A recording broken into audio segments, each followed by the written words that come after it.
বাংলাদেশি কর্মীদের নির্যাতন, বাধ্যতামূলক শ্রম আদায় ও শোষণ মালয়েশিয়ার ভূখণ্ডে ঘটছে নিয়মিত। আর এসব বেআইনি কাজের শীর্ষস্থানে পৌঁছেছে কাওয়াগুচি নামের একটি প্রতিষ্ঠান। নতুন পুরনো মিলিয়ে 2 শতাধিক বাংলাদেশির প্রায় 2,24,00,000 টাকার বেতন আটকে রেখেছে প্রতিষ্ঠানটি। পাশাপাশি নবায়ন করা হয়নি অনেক কর্মীর ভিসা। বেতন পরিশোধের দাবিতে কয়েক দফা ধর্মঘট করে কাওয়াগুচির কর্মীরা। এক পর্যায়ে সকল কর্মীদের চাকরিচ্যুত করে প্রতিষ্ঠানটি। 5 থেকে 7 মাসের বেতন পাবার আশায় এখনও ধারে ধারে ঘুরছেন প্রতিষ্ঠানটির কর্মীরা। সম্প্রতি মালয়েশিয়ার শ্রম বিভাগে এ বিষয়ে শুনানিতে সিদ্ধান্ত আসে জানুয়ারিতে 1,000 ও এপ্রিল থেকে অক্টোবর পর্যন্ত প্রতি কর্মীকে 1,000 রিঙ্গিত পরিশোধ করা হবে। বাকি অর্থ দিতে হবে নভেম্বরের মধ্যে।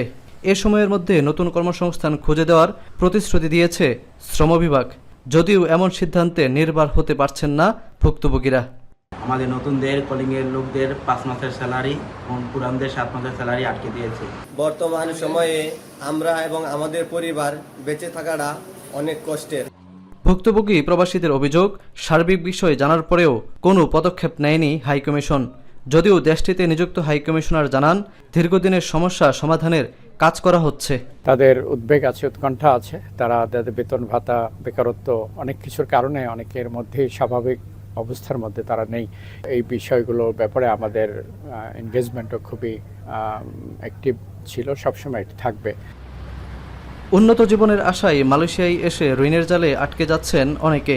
জীবিকার সুরক্ষা নিশ্চিতে অন্তর্বর্তী সরকারের সহায়তার দিকে চেয়ে আছেন ভাগ্যাহত কর্মহীন এসব প্রবাসীরা।